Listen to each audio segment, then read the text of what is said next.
जैसा किसान भाइयों को बताना चाहूँगा कि अभी अपने मक्का के अंदर लगभग 2 हफ्ते हो गए बुआई के, और FAW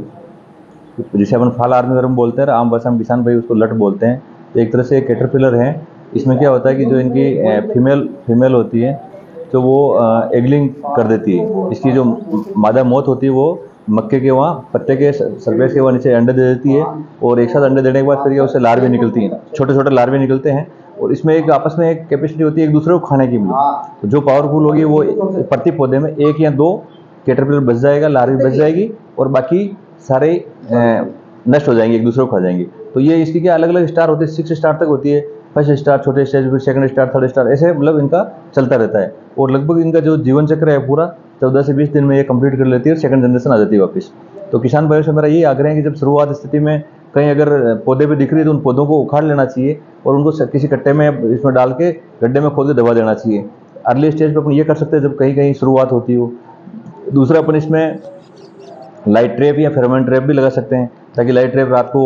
लगा दी, अपने को लाइट लगा दी, नीचे पानी भर के थोड़ा सा केरोसिन वगैरह डाल दिया, तो वो मौत वगैरह आएगी तो उसके लाइट की अट्रैक्ट होगी, वो नीचे गिरते ही पानी के अंदर गिर जाएगी, केरोसिन वगैरह डाल रखा अपन ने तो वो नष्ट हो जाएगी। इसके स्पेशली फेरोमोन ट्रैप भी आते हैं, तो फेरोमोन ट्रैप लगा देंगे तो जो इनका नर्म मौत है वो उसको कैप्चर कर लेगा, तो उसमें अपन फिर बाद में नष्ट कर सकते हैं उनको, ताकि आगे इनकी पॉपुलेशन नहीं बढ़ पाएगी। फिर अपन आगे केमिकल पर जाना चाहेंगे, तो कुछ किसान भाइयों से मेरा ये आग्रह है कि ये सेकंड लास्ट ऑप्शन होना चाहिए केमिकल। तो इसके ऊपर हम चाहे अपन अर्ली स्टेज फर्स्ट टाइम अगर बात करें, अभी जो वर्तमान स्थिति चल रही है इसमें इमामेक्टिन बेंजोएट जो 10 ग्राम प्रति टंकी जो 15 लीटर किसान भाई यूज़ करते हैं उसके हिसाब से, और 1 बीघे में 4 से 5 टंकी का स्प्रे करना चाहिए, ताकि इसको इजी अभी अपन नियंत्रित किया जा सकता है। जैसे ये यूएसए से आया है एक्चुअल में, 2018 में फर्स्ट टाइम कर्नाटक में रिपोर्ट किया गया था, और अपने राजस्थान में एक तो उदयपुर अपना जो कृषि महाविद्यालय है उसके वहाँ फार्म पे, और अपन चित्तौड़गढ़ जिले की अगर बात करें अपन तो जो सेमुलपुरा पे जायद किसान भाई को जायद मक्का लगाते हैं। फर्स्ट टाइम वहाँ विजिट हुआ था, मतलब तब उसमें किसान भाइयों ने अवगत कराया कि सब छोटी लटेर काफ़ी पौधे नुकसान कर रही है। तो हमने फिर उदयपुर विश्वविद्यालय साइंटिस्टों को बुलाया, वैज्ञानिकों को, कीट वैज्ञानिकों ने जब सर्वे किया तो उसका आइडेंटिफिकेशन किया गया कि ये FAW कीट ही है, और ये काफ़ी उसके बाद लगातार अपन जो देख रहे हैं 2-3 साल से कंटिन्यू नुकसान कर रहा है, मतलब काफ़ी लार्ज स्केल पे। वैसे ये पॉलीफेगस कीट है, वैसे जनरल प्राथमिकता इसकी मक्का रहती है, लेकिन जब मगर मक्का कहीं नहीं मिलेगी तो अन्य फसलों की अपन जैसे बात करें, चाहे आपके ज्वार हो सकती है, बाजरा हो सकता है, और फिर अगर सब्जियों की बात करते कहीं कहीं ये टमाटर पर या इस पर भिंडी पे भी रिपोर्ट किया गया है। एक तरह से ये पॉलीफेगस इंसेक्ट है, मतलब तो मक्का के अलावा भी अन्य फसलों के ऊपर भी ये प्रभावित कर सकता है, उनमें नुकसान पहुंचा सकता है। नहीं, वैसे तो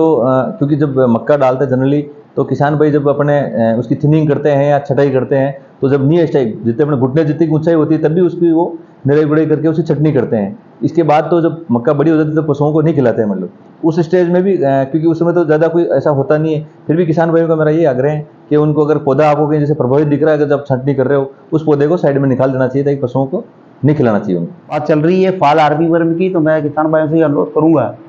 कि जब भी खेत में जाएं पौधे को विजिट करें, पौधे को देखें। अगर आपको पौधे उसमें 1-2 पौधे इस तरह के नजर आते हैं तो उन पौधों को उखाड़ के नष्ट करें। और वो पौधों की पहचान है कि आपको जो पौधा है उसको ऐसा जैसे कटिंग कराने जाते हैं अपने बालों की, तो जैसे उस तरह से वो जो कटिंग होती है उस तरह से आपको पौधे की पत्तियां बिखरी हुई इस तरह की दिखेगी, तो ये उसकी कीट की पहचान है। उसको अगर आप उखाड़ के और अंदर बीज का पोटा निकाल के देखेंगे उसमें आपको लट जो है मिल जाती है। तो उस लट का एक पहचानो, और उस लट के ऊपर उल्टे वाई अक्षर का उस पर जो है मुंह के ऊपर दिखता है, तो अपन ये पहचान सकते हैं कि ये लट जो है आपकी फाल आर्मी वर्म लट है। जैसा कि बताया गया 2018 में ये कर्नाटक के अंदर ये सबसे पहले ये कीट दिखा था। उसके बाद से सभी विभागों में पूरी तरह से अलर्ट हो गया है, सारे जो कृषि विभाग है, वैज्ञानिक हैं, सब इसके बारे में चिंतित है। और पिछले सालों में भी इसका धीरे धीरे जो है काफी किसानों ने जो इसको नियंत्रण भी किया है, लेकिन फिर भी इसकी जो प्रोजनी है, वंश जो है इसका, एक मक्का की फसल के दौरान में लगभग 3 से 4 जो है वो पूरी उसकी जो है वंश इसका हो जाता है। तो उस समय हमको इसको ध्यान रखना चाहिए। और ये जो विलायती बबूल की जो टहनियाँ होती है, अगर आप चाहें तो उसको खेत में जगह जगह रोप सकते हैं, ताकि चिड़िया बगुले कोई आए और इस तरह से उन लटों को खाए, ताकि क्या हमारा जो मित्र कीड़े और दुश्मन कीड़ों का जो अनुपात होता है वो भी हमारा बराबर बना रहे। और किसान भाई जो एकदम प्रवृत्ति होती है किसान भाइयों की, जैसे ही कोई कीड़े बीमारी का नाम आया और कहते हैं कि साहब दवाई छांट दो, दवाई छांट दो, तो दवाई का ऑप्शन बिल्कुल जो है लास्ट में रहना चाहिए। उसके पहले